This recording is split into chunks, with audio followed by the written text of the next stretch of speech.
არც თუ ისე რთულია ჩვენთან ფენა მოსულია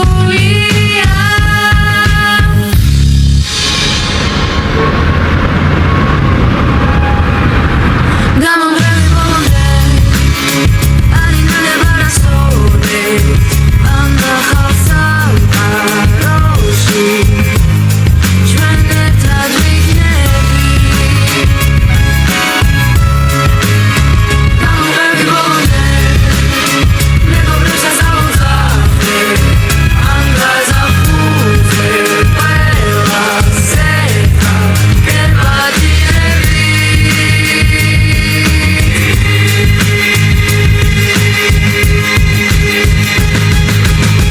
გამომრევი ბოლომდე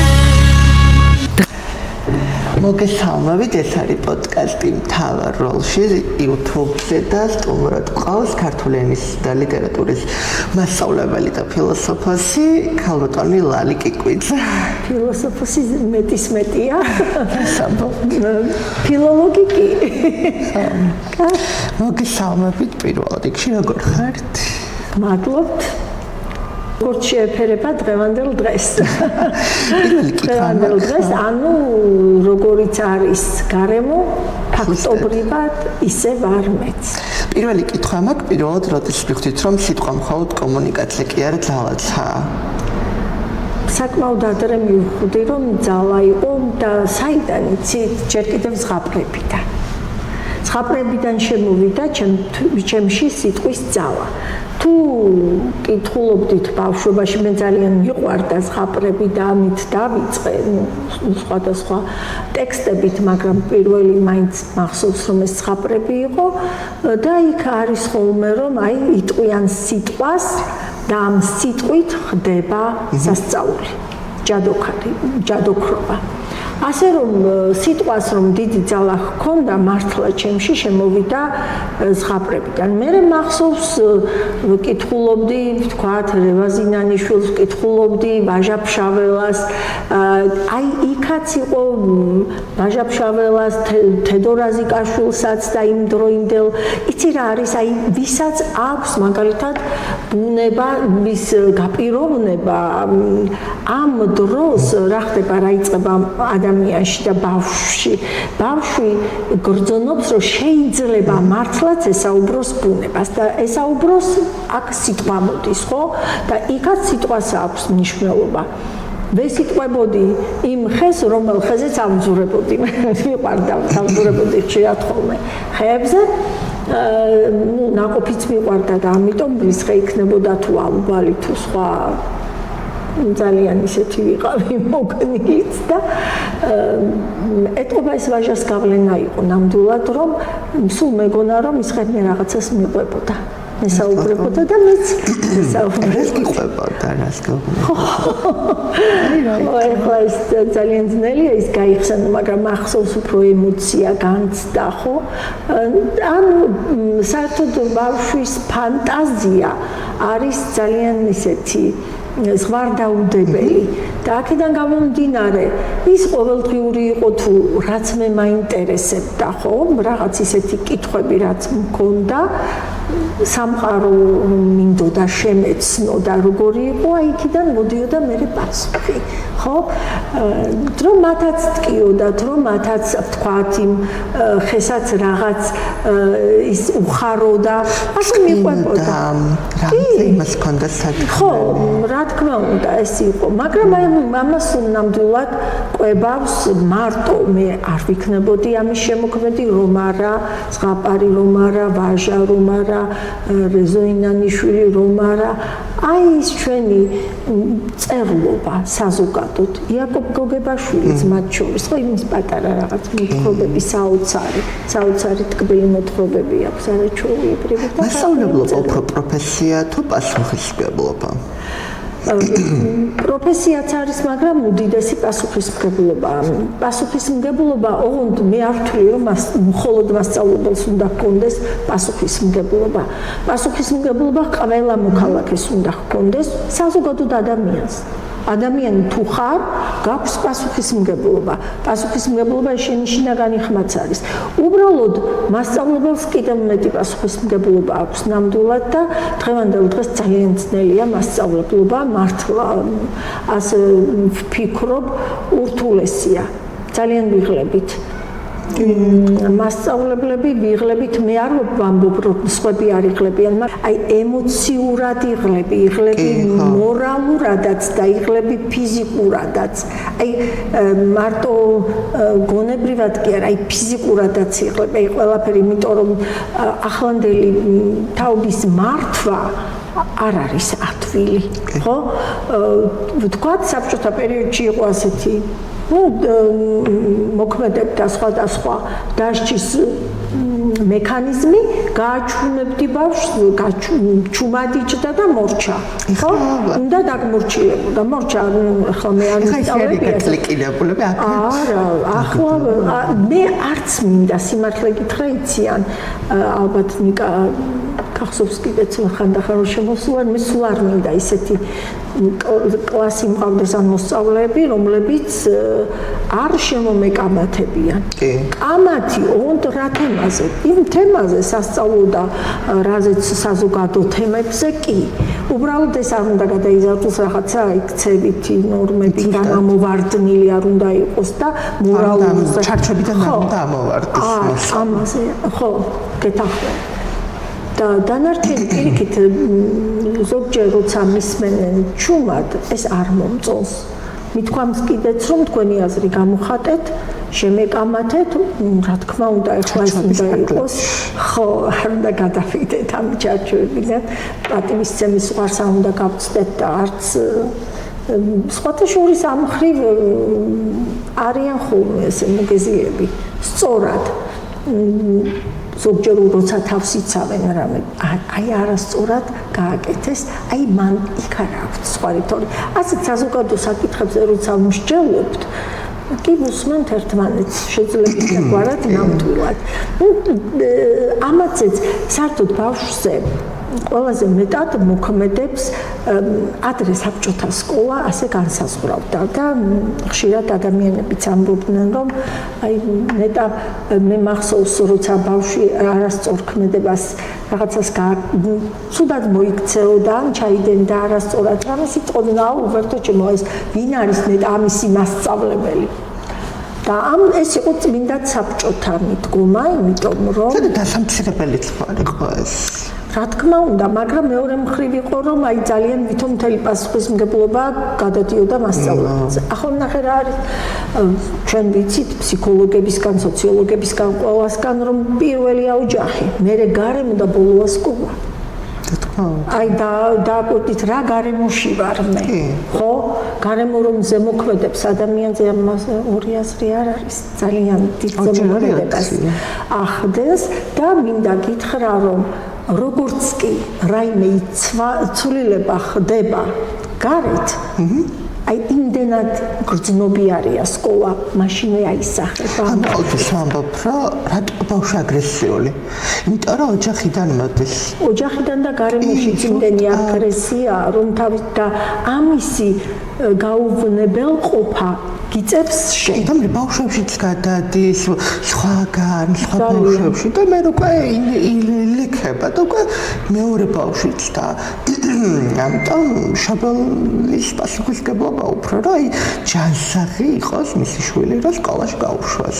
კი ბატონო, იმიტომ რომ ძალიან ძნელია მართლა, იცით რა არის ხანდახან გიწევს ფსიქოლოგიც იყო მასწავლებელიც ყველაფერი ერთად, რა თქმა უნდა გარკვეულად ხარ კიდეც მისი სულის წინამძღოლი, მაგრამ ისე რთულია რომ მთლიანად ახლა მართო როგორც ფსიქოლოგმა, ხო? იმიტომ რომ მე მაქვს სხვა ვალდებულება.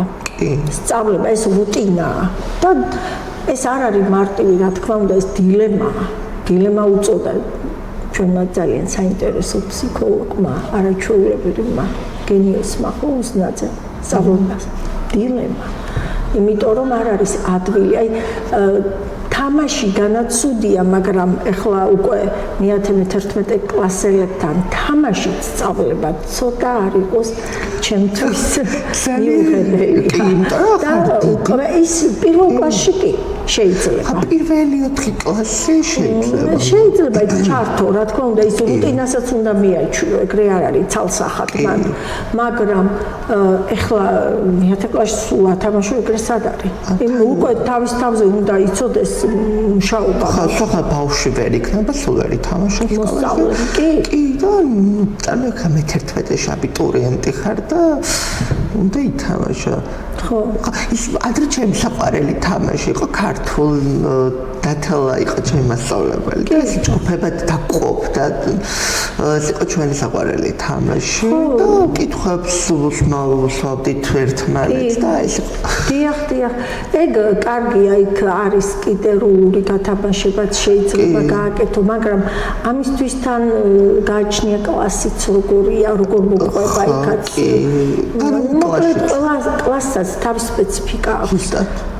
ესე არ არის ცალსახად, რომ რაც შეიძლება ერთ კლასში გააკეთო, ის შეძლო მეორეში, ხო? აქ ძალიან მნიშვნელოვანია ის სიმბიოზი როგორია.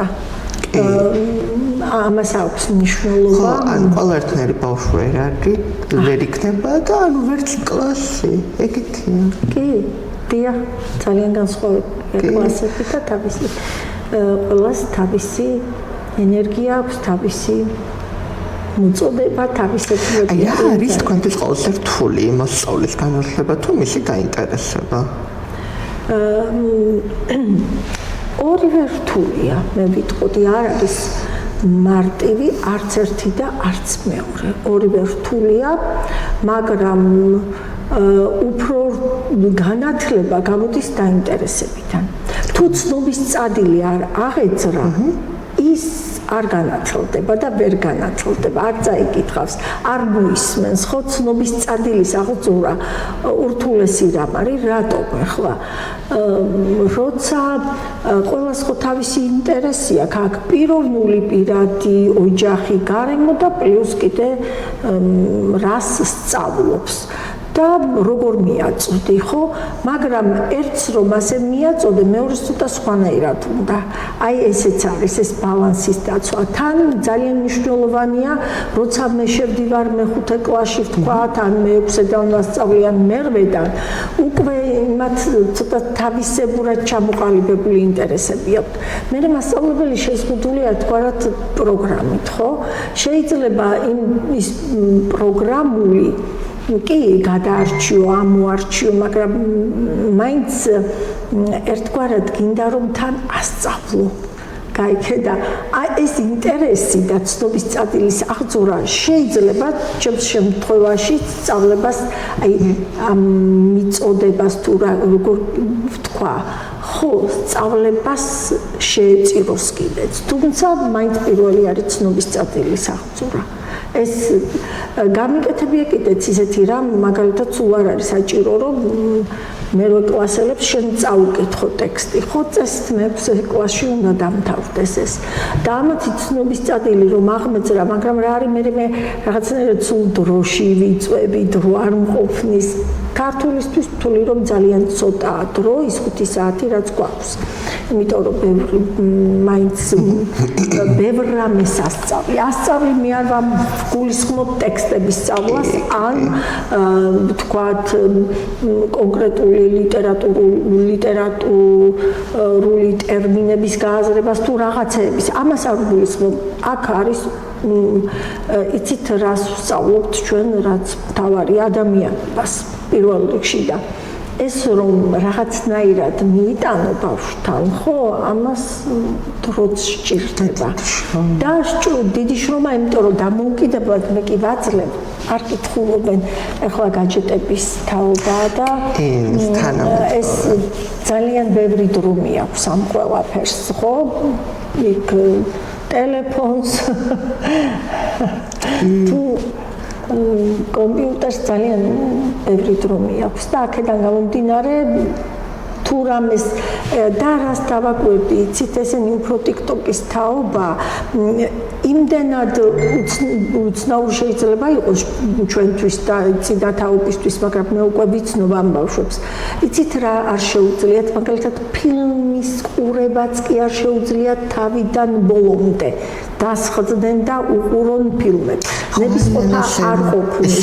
იმიტომ რომ ისინი იმ სიამოვნებას იმ მოკლე TikTok-ით იღებენ და ამიტომ ურჩევნიათ ეს მოკლე რაღაც ვიდეოები ნახონ დაკმაყოფილდნენ აი ფილმს რო უყუროთ ან ქართულ ფილმს გჭირდება მოთმინება გჭირდება რაღაც გააზრება და მე ძალიან შეხვედრ TikTok-ზე რაღაც საინტერესო ფილმი ნაწყვეტი და კმაყოფილდა მინდა რომ ვუყურო ვინტერესდები უფრო ერთი შენზე პატარა დაინტერესებულა უმცროსი ჩემს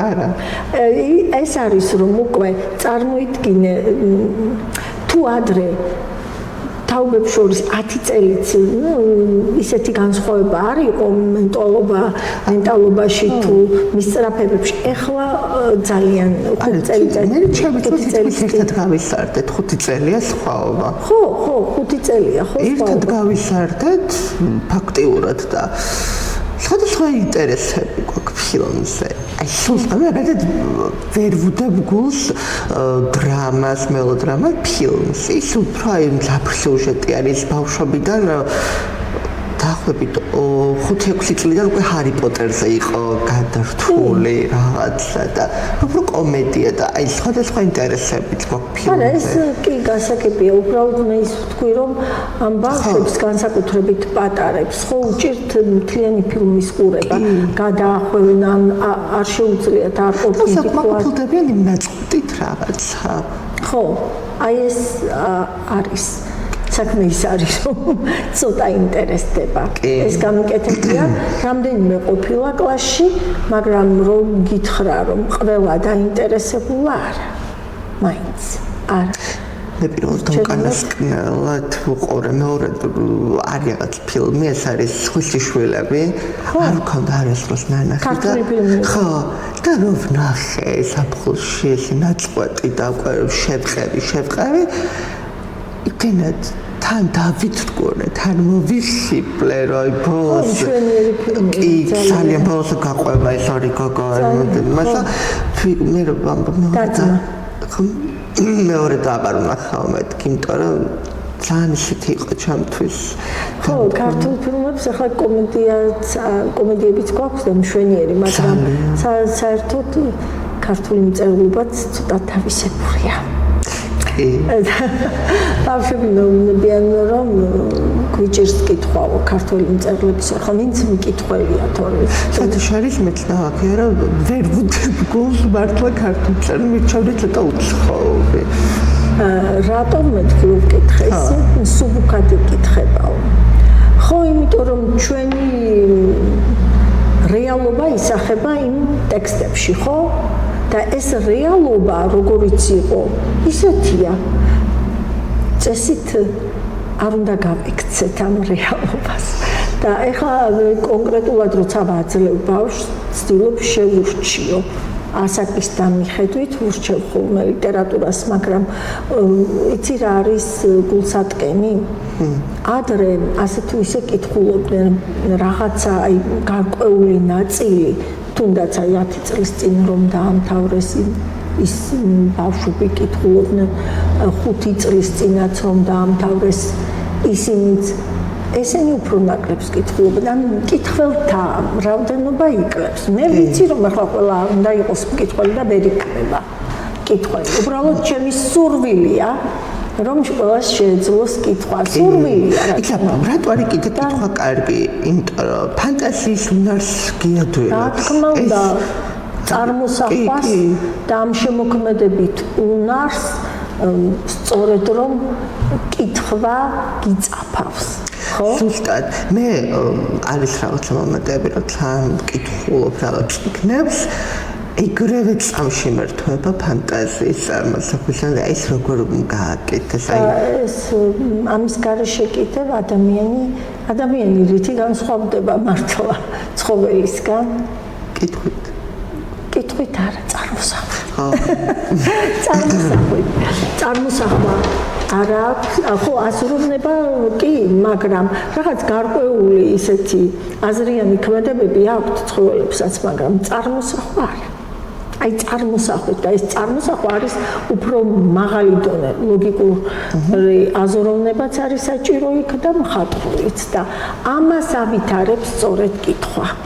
თანაც კითხვა არ ნიშნავს იმას, რომ მე ტექსტი დამამახსოვრდეს სამუდამოდ, რაღაცა წავიკითხე, ერთხელ ერთმა ძალიან სასაცილო რამ მითხრა, რომ აკითხებო ამ ბავშვებს, მაინცო, მეცო კი მაქვს ბევრი რამე წაკითხული, მაგრამ დამავიწყდაო და რა საჭიროა გამიცინა ახლა უნდა მეთქვა იმიტომ კი არ ვაკითხებ და იმიტომ კი არ ვაძლევ წასაკითხად ვთქვათ არტეტეკებზე რომ ის დაამახსოვრდეთ მუდამ თუ დაგამახსოვრდება ხომ კარგი მაგრამ რასაც იმ კითხვის პროცესში შენ მიიღებ ეს იქნება აი ფანტაზია წარმოსახვა ეს იქნება კიდევ აუცილებლად დაგამახსოვრდება რომ რაღაცა განცდა დაგრჩება ემოცია აუცილებლად რომელიმე ზნეობრივი პერსონაჟი ან უზნეო ან თბილი ან საყვარელი ან რაღაცა აუცილებლად დარჩება და ეს გამიჩნდება აი იპოვა ის პერსონაჟი არა ბევრი რამე უბრალოდ მე ახლა მინიმალურს თანხმდები აუცილებლად რაღაცა გრჩება ყველა წაკითხული და უბრალოდ გულით უნდა წაიკითხო და არა თვალით. არის ეს მოვალეობის შესრულების ეხლა წარმოუდგენელია შვილის ნუკრის ამბობი წაიკითხოს ადამიანმა და მას რამე არ დასჭეს. ხო? და ერთხელ ისიც მახსოვს ერთმა ერთ-ერთ ტრენინგზე თქვა ერთმა მასწავლებელმა რომ მე არ მინდაო რომ შვილის ნუკრის ამბობი იყოსო დაწყებით კლასებშიო.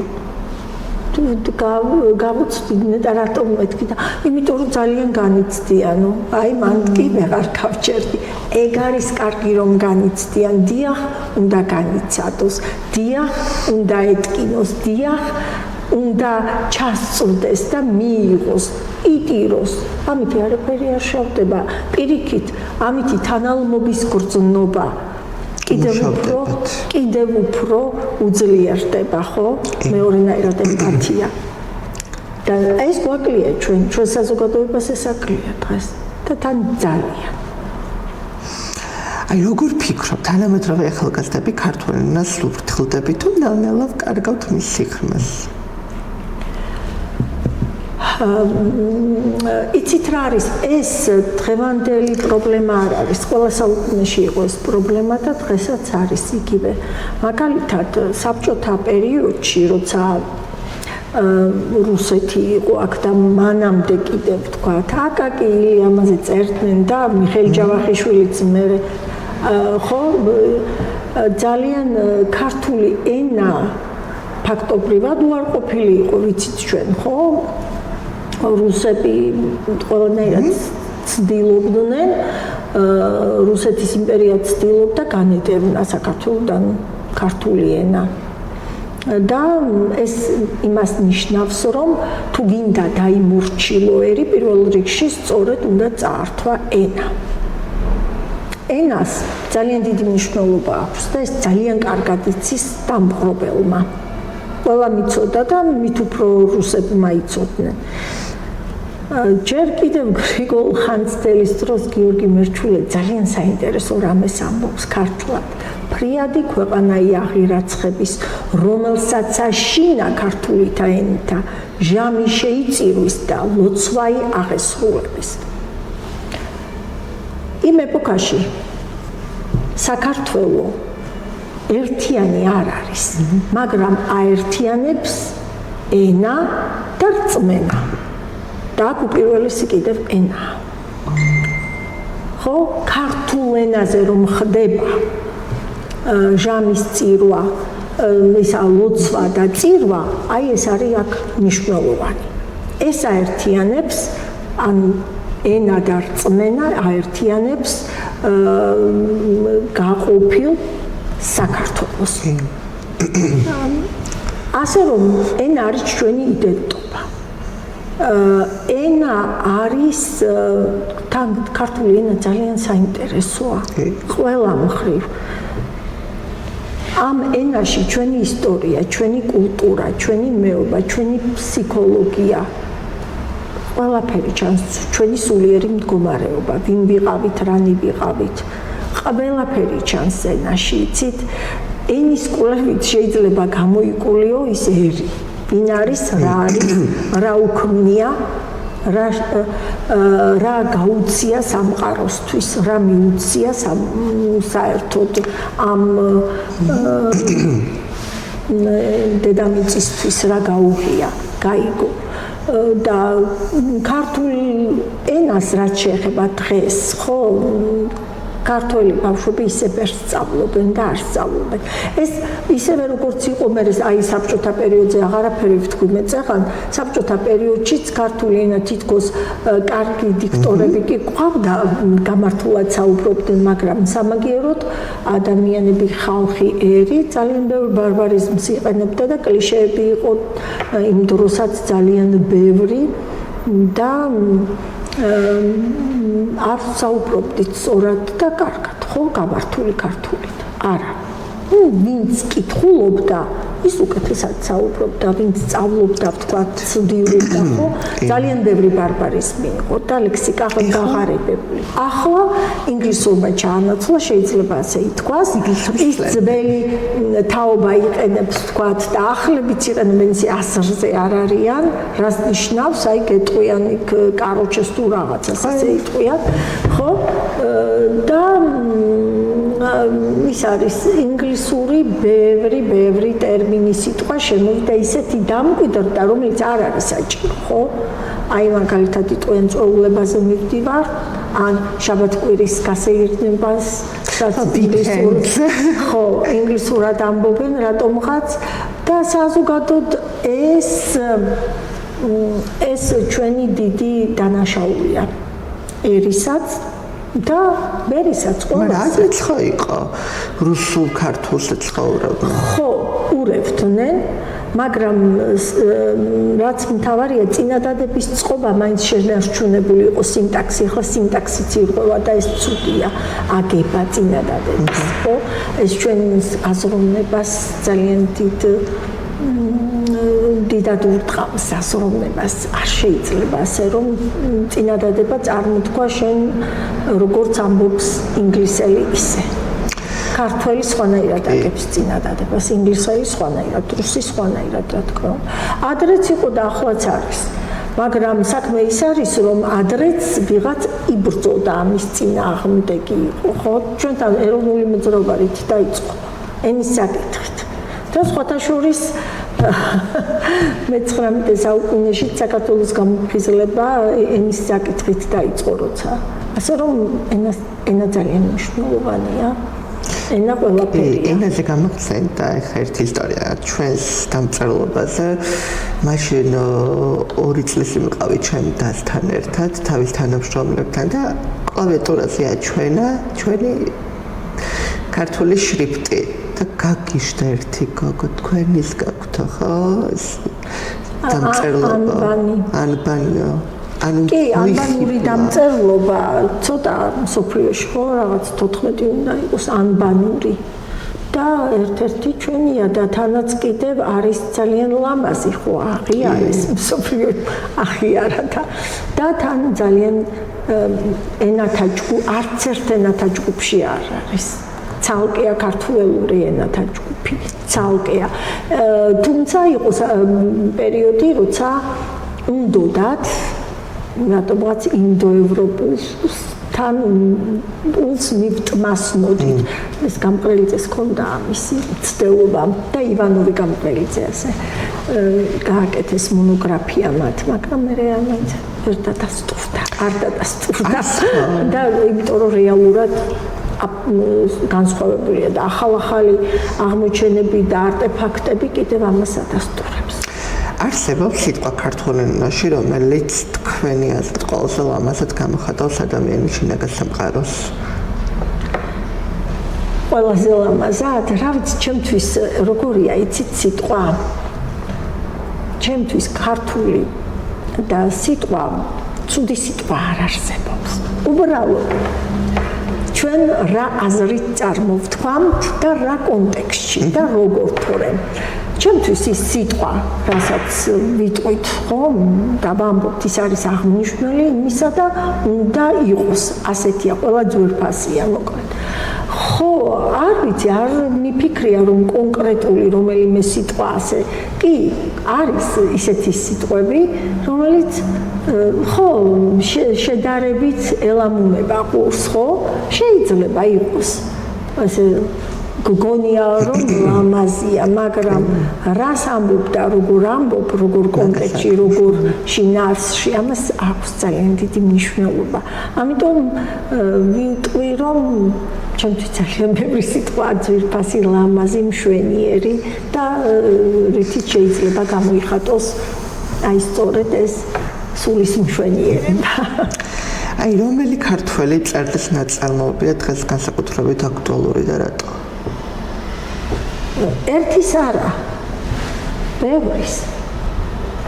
ბევრის არის აქტუალური, იმიტომ რომ ბევრი წერდა იმ პრობლემებზე და იმ პრობლემაზე, რაც დღესაც გვაქვს, ხო? 21 საუკუნეში. კი, აი მაგალითად, ილია დღესაც აქტუალურია, მთელი თავისი პუბლიცისტიკით. აქტუალურია, ძალიან აქტუალურია. აქტუალურია, რა თქმა უნდა, რამდენი ერთი და ვინ ჩამოვთვალო არ ვიცი, ხო? ოთარ ჭილაძე აქტუალურია, ну ახლა ის უახლოეს ლიტერატურის მწერალია, ხო? თუმბაძე, აქ იწერეთ ყველა, ვერ გამოყოფ. აქტუალურია, თანამედროვე მწერლებიც აქტუალურ თემებზე წერენ. ძალიან აქტუალურები არიან ისინიც, ხო? ზაირან არსენიშვილი რა არ არის აქტუალური? აკამ მორჩილაძე არ არის აქტუალური? გრიგოლ ხანძთელიც აქტუალურია. გააჩნია შენ როგორ დაინახა? რომელი კუთხიდან შეხედა? აი, შოთა რუსთაველი აქტუალური. ბევრი. იმიტომ რომ ისინი ეხლა როცა წერს სამოსაულ პირველს, თქვა დოჩანაშვილი, ხო? იქ წარმოუდგენელია რომ ის არ იყოს აქტუალური დღეს. ხო? ძალიან ბევრი მწერალია აქტუალური, გოდერძის ჩოხელიც აქტუალურია. ბაჟა არ არის აქტუალური. ამიტომ ვერ გამოვარჩევ. ძალიან მიჭირს გამორჩევა. უბრალოდ მithქვამს ხოლმე, როცა ადამიანი მიდის, ვთქვათ, პოლიტიკაში, მან რაღაც სამი წიგნი მაინც უნდა იცოდეს. ეს სამი წიგნი აუცილებელია იცოდეს. გრიგოლ ხანძთელი, სულხან საბაურბელიანი, რუსთაველი. ჩვენ ახლა ვეფხისტყაოსანი ვახსენეთ და თუ ვეფხისტყაოსანი დღევანდელ რეალობაში დაიწერებოდა, როგორი იქნებოდა მისი მთავარი ქსოვნელი? ალბათ იქნებოდა, ხო, დღევანდელობაში, ხო? იქ რაც არის დღევანდელობაში საჭიროა, ხვდებით და დღევანდელობაში ძალიან გვაკლია. გვაკლია აი თანალმობა, ემპათია, თანაზიარობა, გვაკლია მეგობრობა, გვაკლია ის დიდი სიყვარული. ბევრი რამ. მაგრამ იქ დაემატებოდა კიდევ ერთი რამ, რაც არის ადამიანისთვის აუცილებელი, რომ ის ადამიანად შედგეს და ქვეყნისთვის აუცილებელი, რომ ის სახელმწიფოდ იქცეს. ეს არის თავისუფლება. ის ადამიანები ასეთ ისე თავისუფლები არიან, კი არა, ძალიანაც თავისუფლები არიან. ავთანდილიც და ტარიელიც. თუ სადმე ტარიელი აქვს შეზღუდვა, ის კიდეც ჩანს და მე ხედავთ როგორ თავისუფლდება, თუ იზღუდება სადმე და ანუ ის პრობლემა, რაც დღეს არის, ნამდვილად ასე არ ქონდა. არც შოთას და არც არც იმ დროინდელ პერსონაჟებს, ხო, რაც დღეს გვამარჯვენ. თითქოს სხვადასხვა ექნებოდა დღეს რომ აბსოლუტურად რა თქმა უნდა, მაგრამ შეიძლება გადმოვიყვანოთ ამ დროშიც და ძალიან გავითამაშოთ. კი, შეიძლება ყველა სიტუაცია. იცი რა არის ეს პერსონაჟები ფსიქოლოგიურად ძალიან ცოცხლები, ძალიან ადამიანურები და ძალიან დღევანდელები, თანამედროვეები არიან. საოცრად, მაგრამ ამაზე რომ ვიმსჯელ ძალიან დიდხანს ვიწერს, აი რატომ არიან თანამედროვენი, ხო, ეს მაშინ უნდა დავასაბუთო. და ეს კლასში შეგვიძლია ხოლმე, იმიტომ რომ გვაქვს ამის დრო. თქმა უნდა. სპექტაკლს მინდა რომ გკითხოთ. ხო. ეს გახმაურებულსა. გულწრფელად გეტყვი, არ მინახავს ეს ერთი. მაგრამ ბევრი სცენა ვნახე. ხო, ბევრი სცენა ვნახე, ნამდვილად ერთი ჩემმა მიახლოველი იყო და მეც პაპარაცობა გამოუჩენია, გადაუღია და ისედაც დადეს, ხო? Facebook-ი აჭრელებული იყო, ბევრი სცენა ვნახე. თუ იმ სცენებიდან ვიმსჯელებთ, მე სიმართლე გითხრა, რომ ვნახე სცენები, ასე ნაწყვეტი სცენები, დამრჩა შთაბეჭდილება, რომ ეს იყო კარგად გაკეთებული პაროდია ვეფხისტყაოსანზე. სერიოზულად პაროდია. საერთოდ ახლა მე არა ვარ არც თეატრმცოდნე და აღვწევ ამაზე თავს, მაგრამ რობერტ სტურუას სტილი ვიცი. რა თქმა უნდა, მოხიბლული ვიყავი მისი კავკასიური ცარცის წრით, რიჩარდ მესამეთი, აკმედიც მაქვს ნანახი და ბევრი კიდევ სხვა ვიყავი სპექტაკლზე და ცოტა ქართველებთან უჭირს ხოლმე რობერტ სტურუას და თან რას დავაკვირდი, იცით, იქ მუსიკაც კი ერთ რამდენიმე ნაწყვეტში თითქოს გამეორება იყო კავკასიური ცარცის წრიდან. არა პირდაპირ, არამედ რიტმები ისეთი თითქოს გაიმეორა. რიმეიქია. და თვითონ იცით რა არის, ყოველთვის მასში ძლიერია ეს სარკაზმი, როგორ ვთქვა, კომედია არ ქვია ამას, სატირა. და რაღაც აი ხომ გეუბნებით, მე პაროდიის შთაბეჭდილება დამრჩა, იმიტომ რომ და თან შინაარსის დონეზე ზოგიერთი დეტალი არ აქვს გააზრებული, ასე მგონია. ხო, უნდა გაკეთებულიყო თუ არა, ხელშეუხებელია თუ არა ეს? არა, ხელშეუხებელი ალბათ არაფერი არ არის ამ ქვეყანად, რატომ უნდა იყოს ხელშეუხებელი? ხელშეუხებელი არ არის ჩემთვის ვეფხისტყაოსანი. უბრალოდ სჭირდება სწორად გააზრება და რა თქმა უნდა ნიჭიერი ადამიანიც, რომელსაც ესმის, შეუძლია ჩასწუდეს.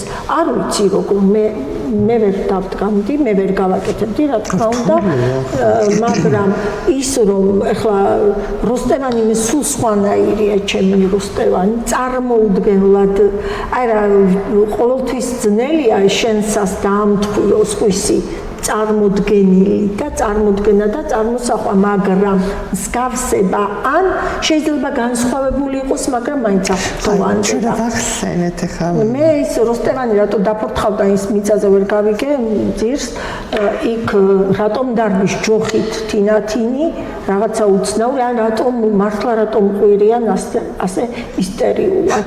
ან რას არა, გასაგებად. ხო, ეხლა არ არის ის გაწურცვილსა ტანსა ემოსნეს ყარყუმი უსაპირონიო და ყარყუმის ბეწვია ყარყუმი თეთრი ყარყუმის ბეწვი კაბაეცვა. წარმოიდგინეთ თან იქ გაწურცვილი ტანი მე-12 საუკუნისა სულ შიშველს კი არ ნიშნავს, ხო, იქ რამდენიმე ფენად ეცვას. უბრალოდ ეს იმას ნიშნავს, რომ შინაურულად დახვდა, არა აქვს ეს სამეფო მანტიით არ დახვდა. ხვდები იქ რა არის და ეს ელემენტარულია ამის ცოდნა და ამდენი ცოდნა როცა არ გაქვს რას ეჭიდები. ჩვენ ახსენეთ ახლა თანამედროვე აშკარა დავინახე რომ არ იცის ამ კაცმა ვეფხისტყაოსანი და არც უყვარს. რა თქმა უნდა, აი გათანამედროვე 60-ში იყვნენ ჩვენ ვახსენეთ, თითქოს გათანამედროვე. გათანამედროვე, მაგრამ მაშინ როგორც პაროდია გასაგებია. მაგრამ იცი რა არის გათანამედროვეობა მესმის, თანამედროვე სამოსი რო ჩააწვეს, თანამედროვეც არ იყო ეს. თანამედროვე სამოსი ეცვა, ხო, იმას ჯინსები ეცვა. მაშინ ჩაეცვა იმისთვის ჯინსები ავთანდილისთვის. ან რა უბედური სცენა ერთი ისე რომ ჩაიმუხრება რაღაცა შინელი. და მე თურქული შარვალი ეცვა კაცო, ჩაჩაჩული რაღაც. კარგი რა, ახლა სამოსზე მე სამოსი ყველაზე ნაკლებად მაინტერესებდა მანდ, მაგრამ ესეც თუ მკითხავთ არც სამოსი არ იყო ჩემთვის მოსაწყო. არისო, ამას მართლა ჯინსების გამოსული მინჯობდა. რა ისტორიული მართლა ხმები იყო კვნესები და ხმაური და რაღაცა ყვირილის ტექსტიც დაკარგულია იქ და ყველაფერი. ფაქტობრივად რა არის რაღაცა ცდილობს კი ბატონო შეიძლება ეპატაჟურია და უნდა ეს გამოიწვიოს ჩვენში რაღაც თორე ხელშეუხლებელია არც არის და მშვენიერია ფრიდონია და აქვს იმას აკამორჩელოდეს ისე მიყვარს მაგის არა ჩვენ ვიცით საიდან არის ვერაფრის თავს დავალოდოთ ჯერ კიდე პირველი ნაწილია თურმე ეს და მეც იქნება აი სოციალური ქსელების ეპოქაში კარგოს თუ არა წიგნი თავის მნიშვნელობას ამაზე უმბერტო ეკოს აქვს ძალიან კარგი წერილი და იმასაც რომ არ დავესეს ხო წიგნი მაინც არ დაკარგავს რატომ არ დაკარგავს იმიტომ რომ მე პირადად გაზეთებს აღარ ვყიდულობ და რა თქმა უნდა ერთგვარად კი მინდა შევეხიდო ჟურნალისტებს და ჟურნალისტიკას მაგრამ ეს არის მაინც მე ვკითხულობ ფაქტობრივად ამბებს აგერ ტელეფონში თუ ლეპტოპში რა მაგრამ რა არის იცით აშკარაა რომ სხვა აი წიგნს ვერ წავიკითხავ ინფორმაციას წავიკითხავ პატარა მცირე სტატიას წავიკითხავ რაღაცას მოვიძიებ მაგრამ მე თუ მინდა წავიკითხო რაიმე რომანი იქნება ეს მოთხრობა იქნება ვრცელი ახლა არ გულისხმობ მინიატურას ან რაღაცა ნოველას პატარას მცირეს ზომისას თუ მინდა წავიკითხო რაიმე სამეცნიერო ვთქვათ ან ფილოსოფიური ტექსტი ან ფსიქოლოგიური ახლა იუნგი დამაყენე და მაგითხე ვერ წავიკითხავ მე მჭირდება წიგნი მე პირადად ვარ წიგნის მომხრე წიგნის ადამიანი და ვერ ვკითხულობ ფიზიკურად ჩემთვის არ ვიცი ახლა ის ბუქი არა მაქვს და იქ როგორ იქნება მაგრამ იქაც ხო წიგნია ის თქვათ ელექტრონული მაგრამ მე მირჩენია თვითონ წიგნი იცი ის რაღაც თბილია სითბო მოდის სხვა განცდა მეუფლება ეს შეიძლება ჩემი პირადია მაგრამ როცა მიკითხავს აი მოსწავლეებისთვის ბავშვებისთვის ხო ყველა ამას მეუბნება და წაკითხulis გააზრებასაც როცა მიმდგარა და აი იყო პერიოდი როცა წაკითხulis გააზრებაში ვავარჯიშებთ და ეხლაც ვარჯიშობთ და მომიტანია ხოლმე ხო ტესტის სახით და დამიდევს ეს ლეპტოპი ყველა მეუბნება რომ გვირჩევნია აქედან ან ფურცელთან ურთიერთობა ურჩევნიათ იქ უფრო ადვილად გახაზავენ არ ვიცი მონიშნავენ მიაწერენ რაღაცას კი შეიძლება იქაც გააკეთო ხლა ბუქში მაგრამ რაღაც სხვა უფრო ცოცხალია წიგნი უფრო ცოცხალია უფრო ცოცხალია მე ვერ ვუყავ გულს რა იმ გაჯეტიდან წავიდე არ შემიძლია წარმოვიდგე არა ბევრ რაღაცას ვკითხულობ მაგრამ ეს მოკლე ტექსტებს წავიკითხავ ხო მაგრამ ვრცელ ტექსტს მე ვერაფრით ვერ წავიკითხავ მე შემიძლია სტატიას წავიკითხო რაღაცა მაგრამ ეხა 300 გვერდიან ტექსტს უკაცრავად ვერ წავიკითხავ აქედან ამ ხრივ წიგნი შეუცვლელია რა თქმა უნდა აი არსებობს წიგნი რომელმაც თქვენი მსოფლმხედველობა მთლიანად შეცვალა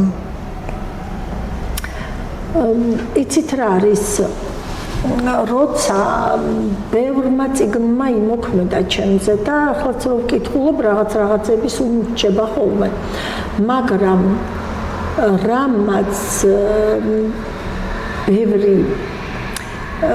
ბევრი თაღვთოვანებული ვარ მაგრამ რამაც ჩემს აი ერთხელ ისეთ გარემოში ვიყავ როცა ვიფიქრე რომ აი ახლა მე კარცერულ ლუქსივით ვიყავი, კარცერულ ლუქსში ასე ვთქვათ და ვფიქრობდი ახლა მე რომელი აი არჩევანი რომ მქონდეს, რომელ წიგნს კიდევ ერთხელ წავიკითხავდი. ეს ადრე იყო. მაშინ ახალგაზრდა ვიყავი.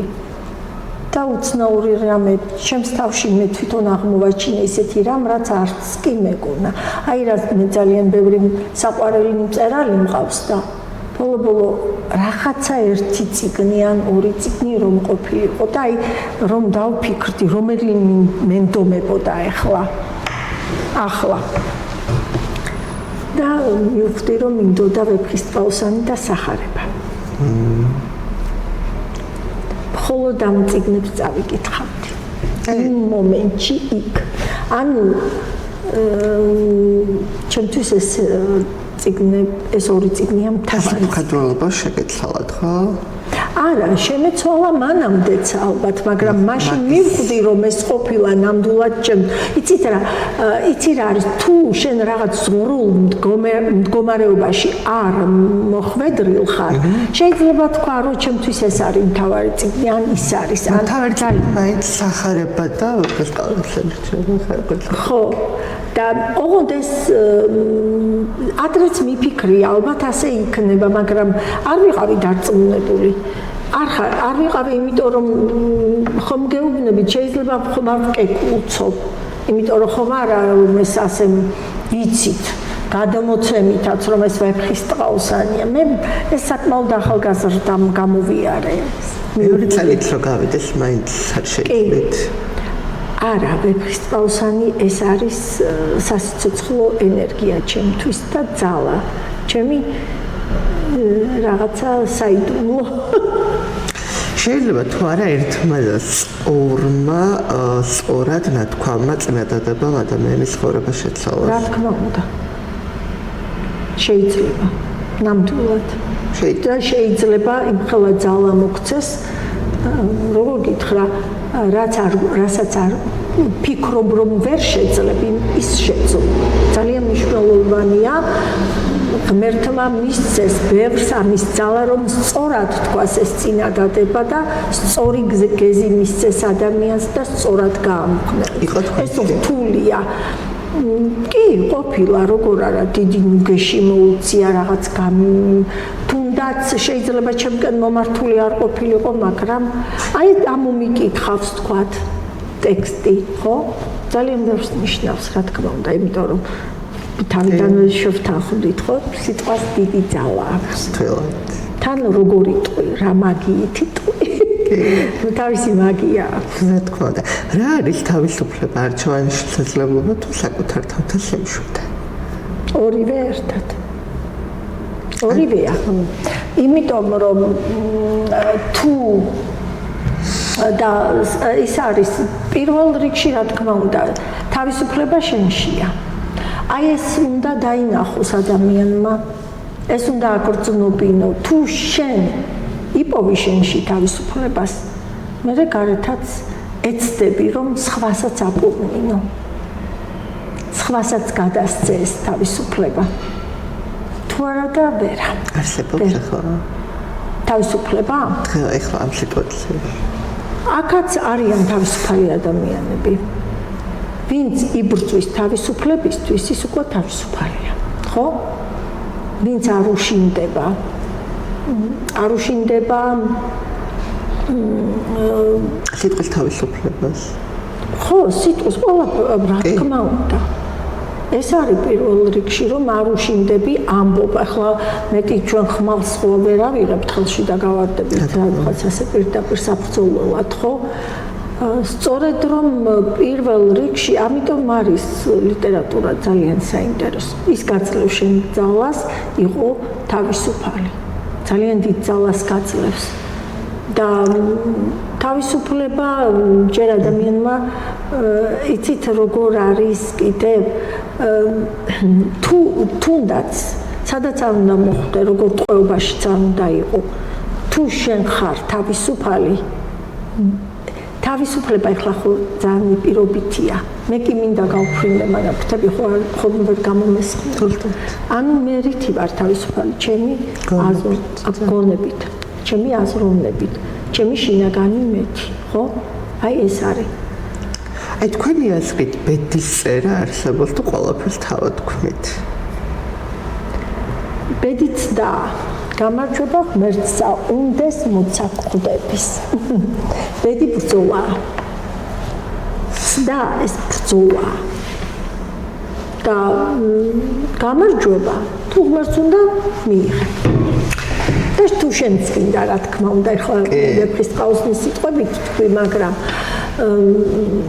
ბედის წერა როგორ გითხრათ რა მე ასე რომ მე ბედის წერის ასე პირდაპირ არ მჯერა დამთხოვებს დამთხოვა კი ყოფილა ეს შეიძლება იყოს რა თქმა უნდა დამთხოვა ყოფილა შეიძლება რაღაცა წინასწარაც იქრძნო გუმანიც არის რა თქმა უნდა მაგრამ ხო, გუმანი კი არის გუმანი. ოღონდ ეს რაღაც გარემო უკვე დაგროვდა, უკვე ამის წინაპირობა არსებობს. უბრალოდ რამდენად გაქვს გაცნობიერებული. ასე ვთქვი. წარმოიდგინეთ, რომ შეგიძლიათ ერთი ქართველი წერალი გააცოცხლოთ ერთი დღით. ვის არჩევდით და რას გკითხავდით?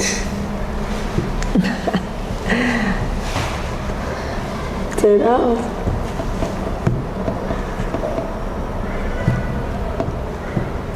რა ალბათ ილიას გავაცოცხლებდი. და რას გკითხავდით? მაგრამ რას ვკითხავდი? რა ვქნათ? საერთოდ მადლობა საინტერესო საუბრებისთვის და მეც გმადლობ ჩემთვისაც ძალიან საინტერესო იყო შენთან შეხვედრა ძალიან მიხარია რომ ასე საინტერესოდ მუშაობ აკეთებ საინტერესო საქმეს აკეთებ მადლობა მინდა წარმატებები გისურვო მადლობა თქვენსაც არის წარმატებები მე შეგახსენებთ რომ ჩვენი გადაცემის სტუმარი იყო ფილოლოგი და ქართული ენის ლიტერატურის მასწავლებელი და ჩემი პატარა წრის მასწავლებელი ქალბატონი ლალი კიკუცე მადლობთ მადლობა